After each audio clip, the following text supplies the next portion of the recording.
Heavenly Father, Lord, I just lift up this night to you, Lord, these brothers who came out faithfully every Thursday in the rain. And we just invite your Spirit to be here, Lord, and just touch our hearts and just give me words that the Holy Spirit gave me, just whatever I need to say. Hopefully people here have the heart to hear it. And we just bless this night, bless this evening, and give us traveling mercies on our way home. Just thank you in Jesus' name. Amen. So the story I heard, and sometimes I'll tell you some stories, sometimes they're true, sometimes they might be exaggerated. So one story I heard about Satan was down in hell with his 4 demon leaders, and he was asking them to come up with a command how he can go back to earth and trap more souls. So the first demon says, I know I can go to earth and tell them there's no God. And Satan said, no, that ain't going to work, because they see creation, they see everything around them. They won't believe that. Demon number 2 said, I'll go and say there's no heaven. And Satan said, no, they'll believe there's a heaven. Everybody feels they're doing good. Everybody thinks they're a good person. They can believe that. Third demon said, I'll go tell them there's no hell. He goes, no, if they believe there's a heaven, then they think there's bad people and evil people, so they think there's going to be a hell. So the fourth demon says, sitting in the corner, says, I think I've solved your problem. He goes, I'll go to earth and tell them that there's no hurry. That there's no hurry to serve Jesus. That there's no hurry to become a Christian. There's no hurry to live your life for Jesus or the Lord. So people are growing up, and they want to graduate from high school, then they want to go to college, and they want to get a job, and they want to get married, and then they have kids, then they get a promotion, then they get to retire. Then they say, that's when I'll serve the Lord. That's when I'll become a Christian. I want to get all this cool stuff out of the way first. So sometimes we have that lie that we have time on our side to serve the Lord, to serve Jesus. So we're going to be in Luke 22 tonight. We're going to be in 2 areas. Now, the one thing that I do in my old job and when I do my Bible study is I look for the evidence that what they're showing me and what they're trying to tell me, what the Lord wants me to know, and what they're telling me I need to know.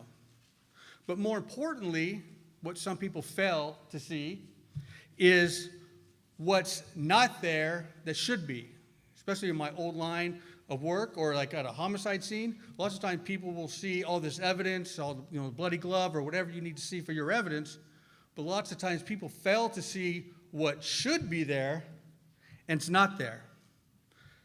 I'm friends with Scott. You guys know Scott, and early on we had started a Bible study years ago. And we both agreed we're both kind of skeptics, and not skeptics as in the sky's green or whatever, conspiracy theorists. But in our line of work, we had to hear every side of the story. We can't just hear one side. We can't just take something at face value. So when we do our Bible study, we have to almost be in depth and figure out what's going on, see what's not there sometimes. So I want to talk about how people become complacent in their walk with Jesus, and I'm going to go 2 areas. And they become complacent when something big happens, and they don't talk about it, right? How did that happen?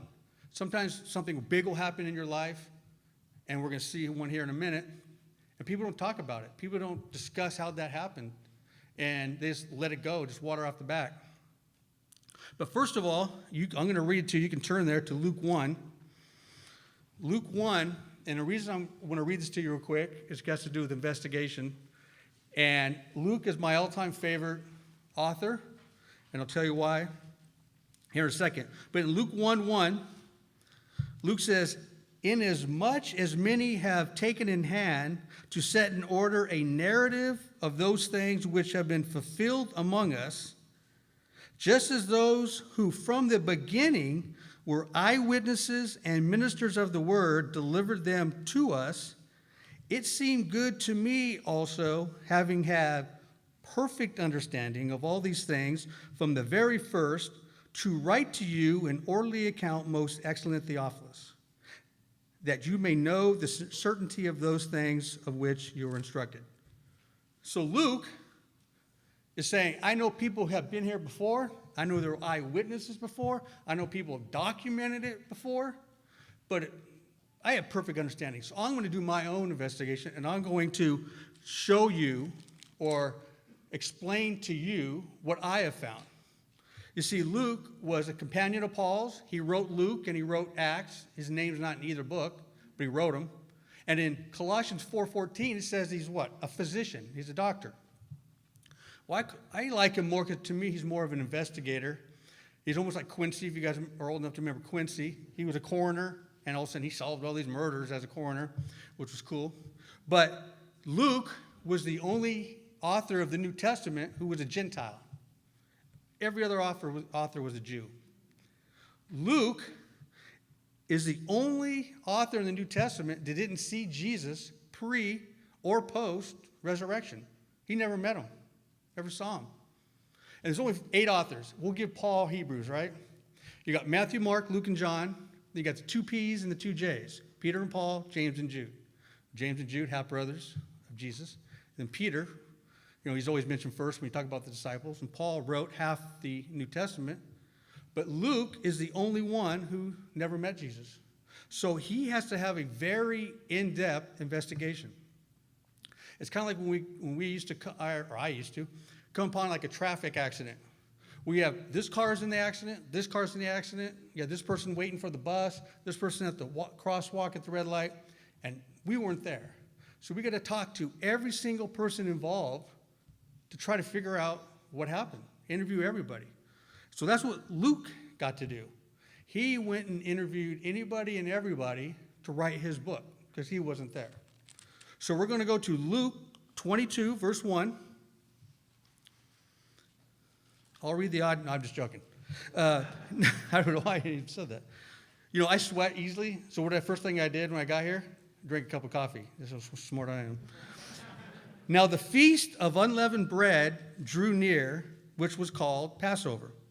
And the chief priests and the scribes sought how they might kill him, for they feared the people. So it says they drew near. Mark tells us it's only 2 days away. Matthew 26:2 says, after 2 days is the Passover, and the Son of Man will be delivered up to be crucified.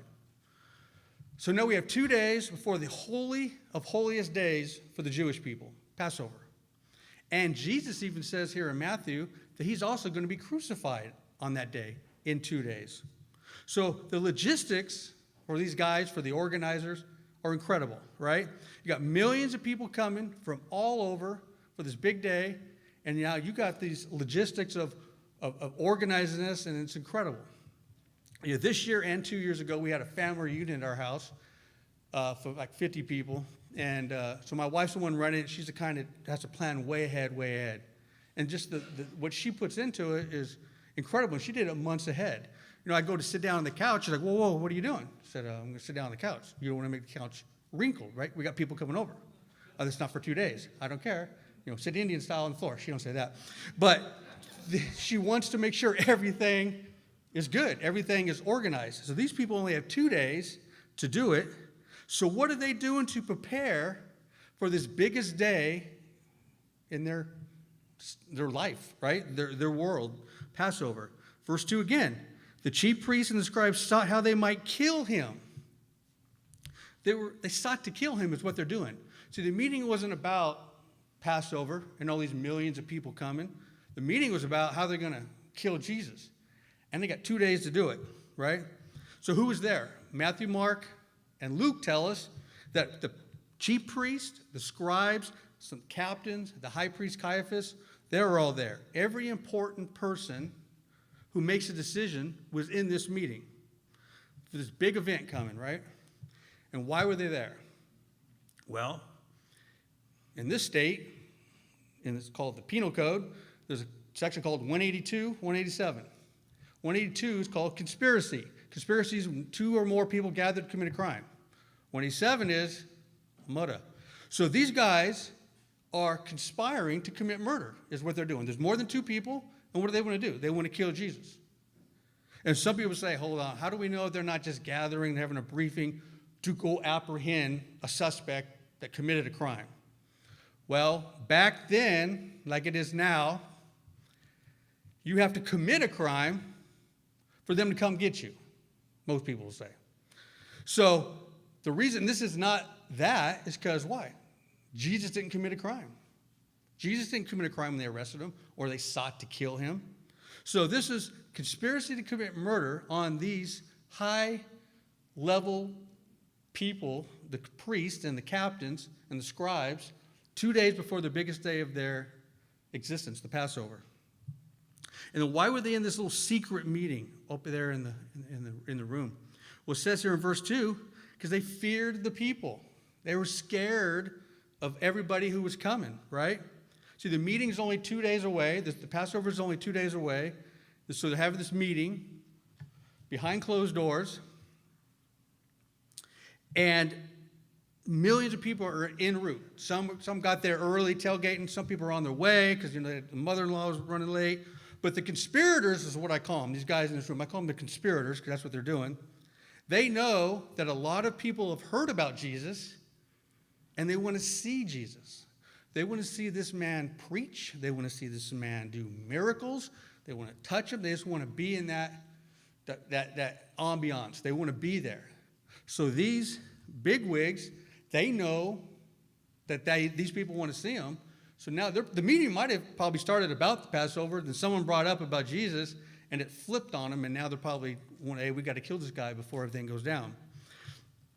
So these bigwigs are in this meeting, doing this Class A felony, and they're thinking, how are we going to pull this off? Now they're confused. They don't know what they're going to do, how they're going to do it. 2 million people coming, right? But unbeknownst to them, they had someone on their side. They had Satan. Satan was on their side because that's what he does. Luke 4:13 says, remember when Jesus went out and Satan tempted Jesus 3 times? And in Luke 4:13 it says, now when the devil had ended every temptation, he departed from him until an opportune time. See, the enemy, Satan's always waiting for that opportune time, the opportunity to come at us, to get us. And that's what he's been waiting for to do to Jesus, and he's going to use Judas to do this. Then verse 3 says, then Satan entered Judas, surnamed Iscariot, who was numbered among the 12. Well, Luke mentions he's one of the 12, right? Because Luke is doing an in-depth investigation, right? And he wants to be thorough. And there was more than one person around named Judas. So he wanted you to know that this is one of Jesus' boys. He was one of the 12, right? And he didn't want any confusion that this was the Judas who was part of the 12 with Jesus. So Satan entered Judas. Okay, we got that. But what about the other people involved? Verse 4 says, so he went his way, Judas, and conferred with the chief priests and captains how he might betray him.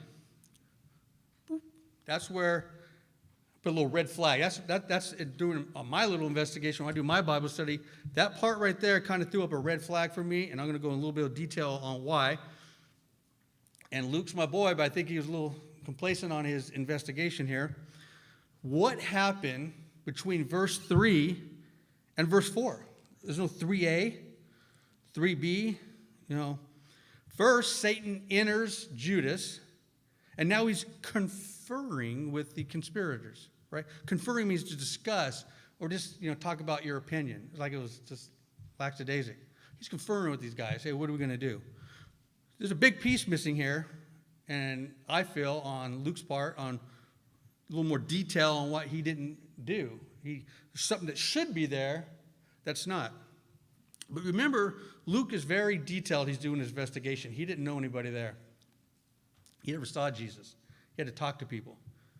Luke is the only one who gives the genealogy of Jesus through Mary. Luke is the only one that talks about Joseph and Mary's journey to Bethlehem. Jesus is the only one who talks about the manger and the baby Jesus, the nativity scene. You get that from Luke. That's it. Luke's the only one who talks about the Good Samaritan parable. Luke's the only one who talks about the prodigal son parable. Luke, when it says, deny yourself, take up your cross and follow me, Luke's the only one that says, pick up your cross daily. Don't just pick it up one time. He said, you got to do it daily. We got to pick up our cross daily. Luke's the only one that says daily.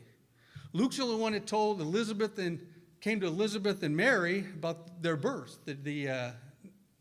talks about when the angel came, Gabriel. He's the only one to write about the ministering of Jesus in the temple when he was 12 years old. Luke's the only one who talks about that.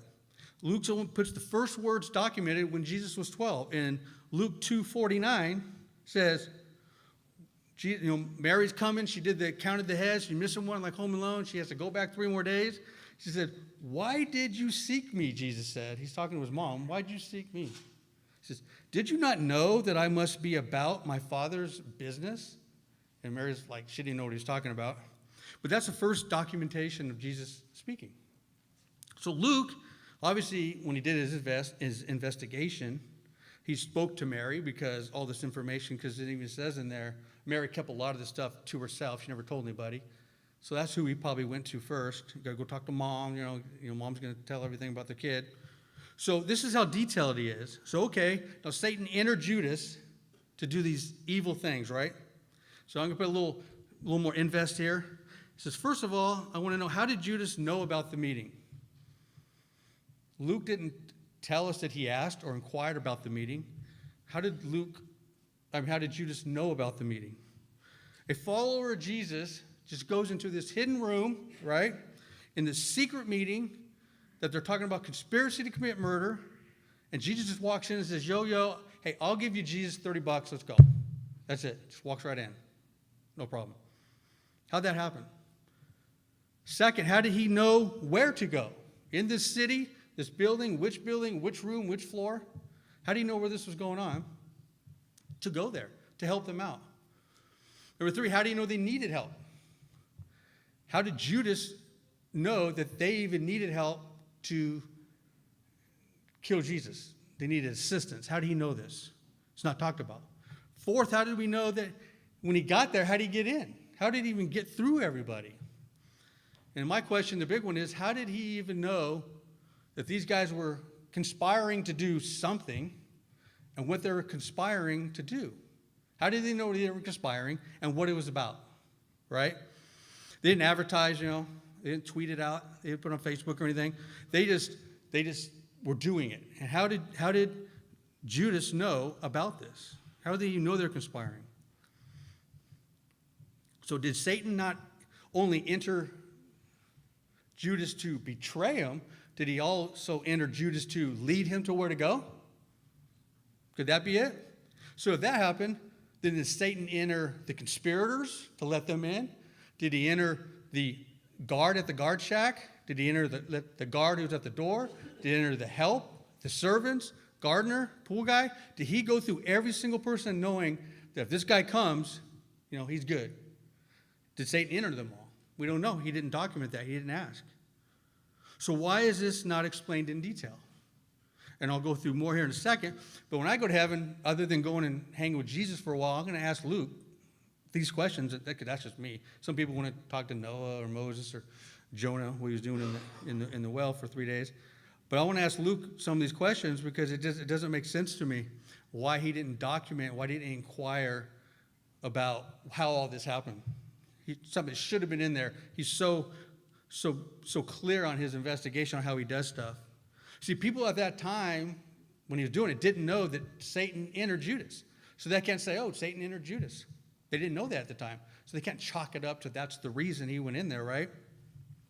So their Lord, our Lord, right, gets betrayed, gets sold out, gets snitched on, gets, traitor on. Maybe the word traitored on? We'll go with it. But he was betrayed, right? And there's no mention of any inquiry, no Warren Commission. If you guys are a little young, Warren Commission is a commission that was put together for the JFK assassination. They put a commission together for JFK getting assassinated. There's no commission or inquiry on how Judas was able to do all this stuff, get through all these roadblocks to go sell out Jesus.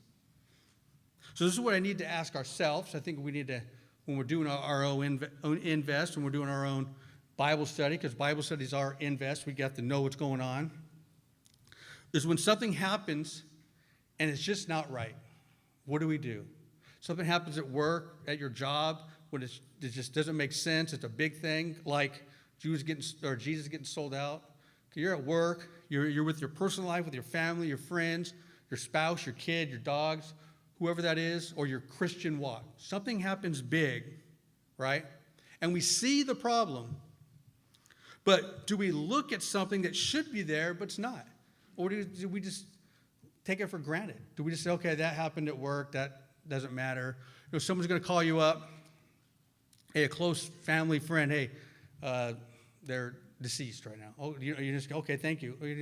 What happened? Did they get killed in a car accident? What happened? You're not going to just like shine it on. You're going to inquire on what happened when someone called you with some big news or something happened where, hey, you got fired. Okay, thanks. You're not going to ask why? So this is wondering what should have been there, but it's not. And Luke should have done that. We should do that. He got complacent in his investigation. They took it for granted that happened. They took it for granted that that Judas was just meant to be, right? They took it as gospel. They took it as face value, pun intended, right? So one time there was this preacher named Sam Jones, and he does these revivals called quitting messages. You quit something, quitting messages. And they're directed towards Christians on quitting stuff, and they're very effective. And teach you how to quit stuff, smoking, drinking, cursing, lying, gossiping, all the stuff we all do or had done. So one time he asked this woman, what did you want to quit? And she says, I'm guilty of not doing something, and I want to quit doing that. She couldn't think of any bad habits, but she wasn't actively living to please God. And that's what she wanted to quit to do. So you ask all these other guys, hey, they could show what they shouldn't be doing. Hey, I shouldn't be doing this, and I shouldn't be doing that. Well, she was able to name something that she should be doing and wasn't. People always want to look what's there. What's in your life that's there, like you need to get rid of. You need to get rid of this friend because he's always taking out drinking. To get rid of this woman because she's crazy. Well, I'll leave that alone. But you want this, but you want a Christian buddy, right? Or you want someone who's accountable. That's who you want to replace. That's who should be there. Besides Jesus, of course. Jesus is always first, and then you get people in there. Right, Carlito? You guys know Carlos? That guy's awesome, dude. So, what should be there? When we see our walk, we're backsliding as Christians, right? We need to do that self-evaluation on what caused it, right? We've got to fill in the gaps, do a self-evaluation. I like to do like that reverse thing. You do something, you go backwards. You do it in reverse. Step by step backwards, trace your steps. And you do that when something happened big. So what's going on in my life that made that way? You lose your keys, right? Okay, I lost my keys. You got to go back. Okay, I'm sitting here. What's going on? Okay, I'm arguing with my wife. Okay, what was before that? She asked me if I looked fat in these jeans, and I didn't answer quick enough. Okay, what was doing for that? I was downstairs, and she asked me to come upstairs. She had a question. And you backstep, and you find keys, right? Well, something happened in your job. Why did I get fired? Okay, well, did this, to this. Oh, I was calling in sick a lot. Or why did my girl leave me? Because whatever. What's going on in your Christian life that's going on? Why am I all of a sudden at the club or at the bar with my buddies? I was at home watching the game. Oh, beer commercial came on. Or why am I all of a sudden at the strip club or watching porn? Oh, I was watching the game, and all of a sudden some commercial came on and it had a hot girl, and your mind starts wandering. You got to backstep on what's going on in our lives, and we just fill it with what should be there instead of what is there. And Luke didn't do it for me on this. Why? How did he? One of the most important things in the Bible is Jesus got sold out and he got crucified. And how is it not being inquired on how that happened?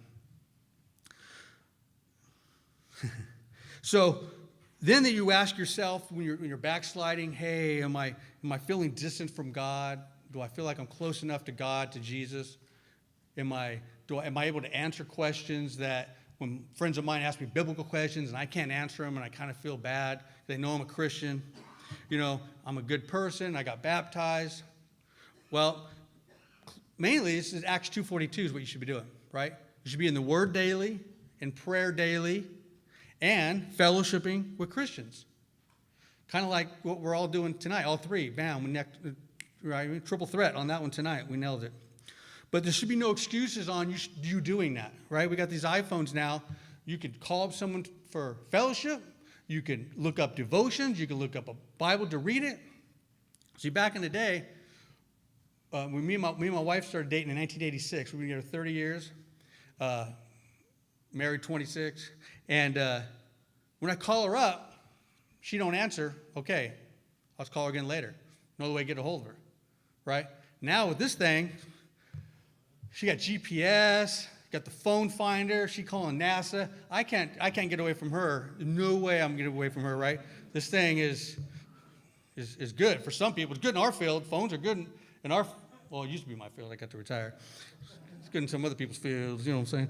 But but when we become complacent, what happens is Satan enters us. He quickly does the damage without us knowing it, and boom, he's gone like a ninja. That crack opens up. We backslide just a little, we get caught slipping just a little, and he does it so quick that you don't even realize it happened until it happened. And now you got to backtrack on why it happened. So our walk with Jesus, when we do that self-evaluation, we can figure out what's there and what's not there. You got to look at both. What is there and in our life that should be there and shouldn't, and what's not there that should be there and shouldn't. Complacency, the Proverbs tells us in Proverbs 132, says, "For the turning away of the simple will slay them, and the complacency of fools will destroy them." We don't want to be a fool, right? We don't want to be Satan's fool, right? Become complacent in Proverbs 132. You know, that's complacency is Satan's favorite word. He wants us to, not be doing anything but serving Jesus, serving God. So when we become Christians, people want to point out to us our faults, what we're doing wrong. There's one time back in the late 90s, there was going down PCH, there was a car that we thought was a stolen car. Bam. Going over the freeway, got air. No, we didn't get air. But it crashes at PCH in Caspian on the west side. If you guys know where Long Beach is at, west side Longo area. And this guy takes off northbound. Thinks it's a stolen car. The guy hides. They find out it's not a stolen car. So they tow the car and they go back in service. Hour and a half later, this lady calls, said, "Hey, there's a dude in my yard. I need someone to come." So the police show up, and it's the dude that ran, ends up being a drunk driver, right? But what happened when he was hiding from the police, he hid underneath the car in her driveway. And he got so comfortable. You know when you're a kid, you're playing hide and seek, and you're just paying attention for everything? Someone steps like on a crunchy leaf, you're like, what was that, right? This guy fell asleep underneath her car, and he got so comfortable in his life, so comfortable in his sin, so comfortable in his hiding spot, that he fell asleep. And what caught her attention from in the house was he started snoring. This fool, I kid you not. If I'm lying, no, I was there. I was told about it. This fool was snoring so loud, she was in her house. "Hello, police?" "Yeah, this guy, come and get him." And it was the dude. And he got so comfortable that he was snoring. So loud she heard him in the house. And people always say, you know what? This day and age, I got my wife, I got my ex-wife, I got my kids, I got my friends that want to go out, I got my job, my boss, I got church, I got so much going on. It's hard. It's hard to serve Jesus. Man, the guys back then that were walking with Jesus, bro, they had it made, right? They got to see Jesus, walk with Jesus, talk with Jesus, be with Jesus. They had it easy. They didn't have all this technology and all these distractions. Let's go to Matthew 26.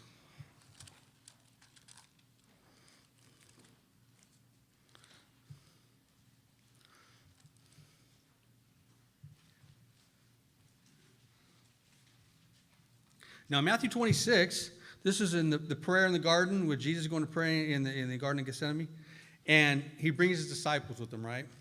And in verse 36 and 37, Jesus tells them, hey, you sit here for a while, and I'm going to go over there. Just watch over me. I'm going to go over there and pray. You sit here. He brought his three main guys, right? Peter, James, and John. He had one job. When I got married, I had one job. My wife said, just be there. I kid you not. I got to pick out my tux. I was living in San Diego. She was living up here. She grew up in Long Beach. I grew up in Hawaiian Gardens, but I had a job down there. So she goes, you have one job. Me and my mom, we're going to do everything. You have one job. That's all you got to do is be there on time. 10 o'clock in the morning. Crazy. Catholic wedding. I'm still tired from it. So they fell asleep. Did they not fall asleep? Yeah, Peter, James, and John, who they trusted when he went to the Mount Transfiguration. He took them when raising Jairus' daughter. These were his three guys, right? And Judas, at this time, had already left to go do his thing. And in verse 38, it says, watch. Means, in Greek, says strict attention, pay strict attention, or be cautious. In other words, stay awake. Get my back, right? That's all I'm asking.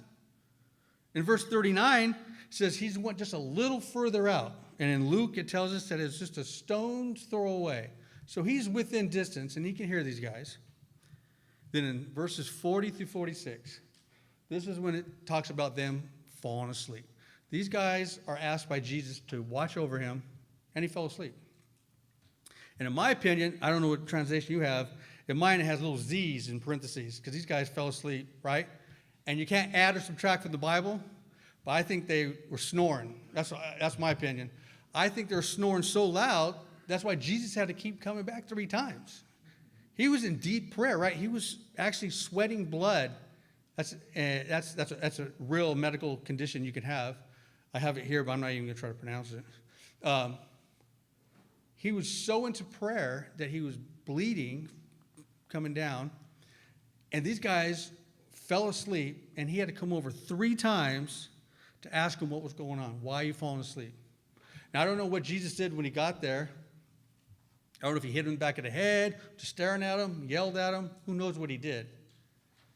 But I know what Jesus didn't do. Jesus didn't stop praying.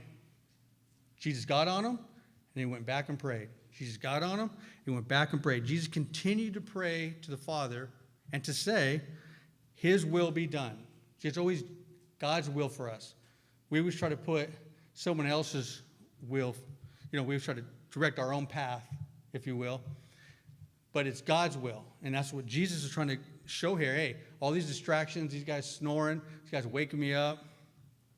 So did the disciples become complacent in serving Jesus? Even though these people are saying, oh, I wish I was walking with them back then. They had it made. Yeah. They were pleased with their own merits, right? They thought they were in like Flynn. These guys were Jesus' boys. They were the top 3. He's always taking them everywhere. So why did they do this? Why did they ignore Jesus' orders and fall asleep? So let's see what happened prior to them falling asleep. So we're on verse 36, right? Go up 2 verses to verse 34. You don't have to change your page. Jesus said to him, Peter, assuredly I say to you that this night before the rooster crows you will deny me 3 times. Peter said, nah. He said, even if I have to die with you, I will not deny you. He's like, no, Jesus, you're my boy, so I'm my mom. I will not deny you. I am there for you. You got to trust me. There's no way I'll deny you, right? Peter says, I will never deny you. What happens in the very next verse? Fell asleep. Jesus asked him to do something, and he fell asleep. So let me ask you this. Would you not be on your game, right, on serving Jesus? If Jesus just told you that you're going to deny me, wouldn't you try your hardest by doing anything and everything to not deny Jesus? Wouldn't you be doing everything to show your faith? Not to prove Jesus wrong, but to show your faith that you're not going to deny Jesus. You'd be on your game. Jesus just told you, and you said no. You pretty much straight out told him he's a liar without telling him he's a liar. You're going to deny me. No, I'm not. Okay, then you're saying I'm a liar, right? So let me ask you this. He would be on his game, and he went and fell asleep, right? What happened before that? Well, before that, in 26 verses 20 through 22, a little before that, this is where they're all having their big supper, right? Big Thanksgiving meal with the Messiah. They're in the food coma, you just get relaxed and tired. Who knows if they're tired or relaxed, watching the game. And Jesus tells them that one of you guys is going to betray me. Tells them all. And what do they do? Is it me? Is it him? Is it me? Just let me know if it's me. I don't care who it is. Just let me know if it's me. Just whisper, throw me, text me or something. Just let me know if it's me so I know, right? And he's saying he knows who it is because Judas already, just a few verses up, already went and did the thing we talked about in Luke. So he's asking, is it me? They don't know who it is. So wouldn't that keep you on your game, right? If Jesus has told you that one of you guys is going to deny me and you don't know which one it is, wouldn't you be on your game to try to live your best for Jesus, prove Jesus that you are very faithful. So even those that walked with him back then became complacent in their walk. They're walking with Jesus, and they become complacent in their walk, like Judas, like all the people around with Luke. So Peter was told he's going to deny Jesus 3 times by Jesus. All the disciples were told that one of them is going to deny him. Peter was there both times. So Peter was there. He got a group text, and he got an individual one from Jesus saying, you're going to deny me, right? And so he's like, it's not me. It's incredible. And he says, yet the very next, so these guys got told twice. Peter got told twice. These guys got told once. The very next time Jesus asked for a favor, do me a solid. Do me one thing. Very next time, watch over me. What do? They failed.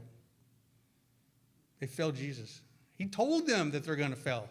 He told them you're going to become complacent. He told them you're going to deny me. They got complacent in their duties in serving Jesus. And what's going on while they're sleeping? You get the Google map out. They're over here sleeping. What's Judas? Judas is over here with the guys going to get them to come and get Jesus. So while they're sleeping, they're plotting over here. Satan's plotting. This is what's going on at the exact same time. So in Job, let me read to you. Job, you guys all know this one. Job 1:7. And the Lord said to Satan, where'd you come from? And Satan answered the Lord and said, from going to and fro on the earth, from walking back and forth. Satan's not in hell. Satan's on earth.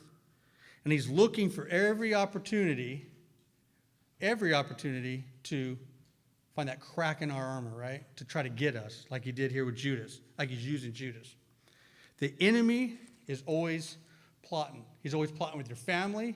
You're about to go to church. How many times have you guys on your way to church, about to go to church, got in an argument with your wife? Ready? Bam. I've done it lots of times, right? And I've always been right, but she ain't here. Okay. So family, right? Your ministry, you get involved in ministry you want to serve. Your job, at your occupation, Satan's going to find a way to somehow get in there and find a crack in that. He's going to be working and plotting all the time. Your marriage, and especially your Christian walk. Your Christian, because that's the most important to Satan, that you are not serving Jesus.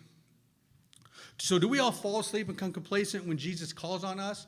When Jesus called on the disciples, when Jesus calls on us, do we always do it? Do we sometimes backslide, get caught, just not doing it like they did? We got to ask ourselves, when we know something's coming from God or Jesus, same person, what are we doing? Do we feel like we're in like Flynn?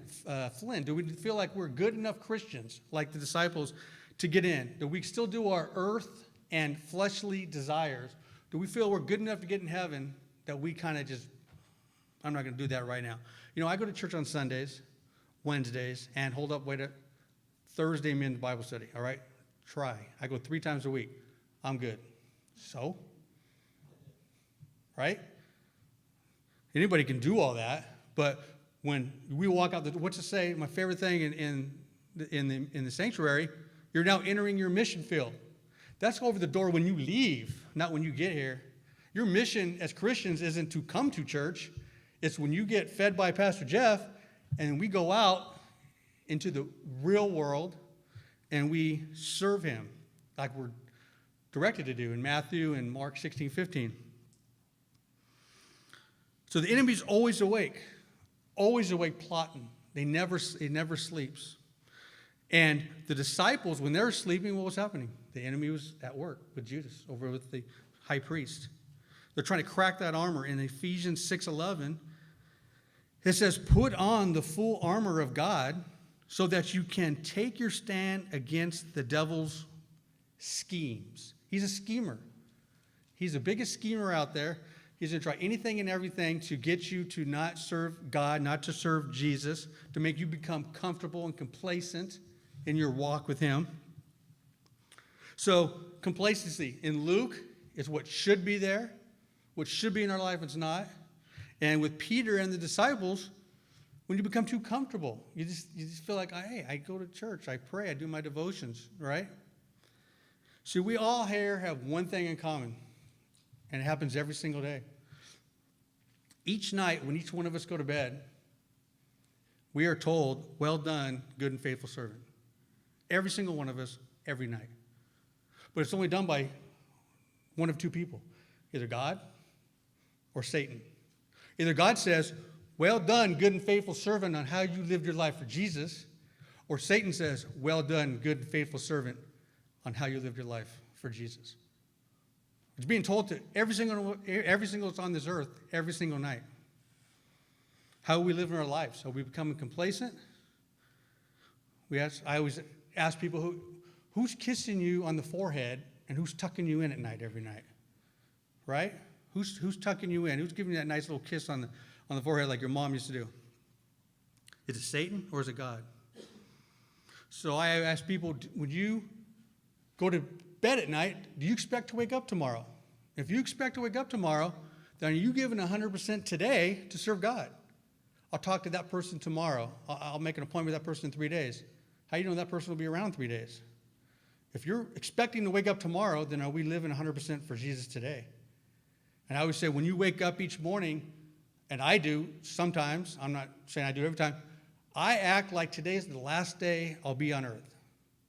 You live your life like it's the last day you're going to be on earth, that you're going to be face to face with Jesus. You're going to be born, you're going to have taxes, and you're going to be face to face with Jesus. You could be Billy Graham, Chuck Smith, or the biggest atheist on this planet. Everybody's going to be face to face with Jesus. And it's going to happen. However old you are, every single person, however old you are, someone's died at that age. There is a hurry. Don't let Satan tell you there's no hurry. There is a hurry. You don't know when tomorrow is. You don't know if tomorrow's going to happen.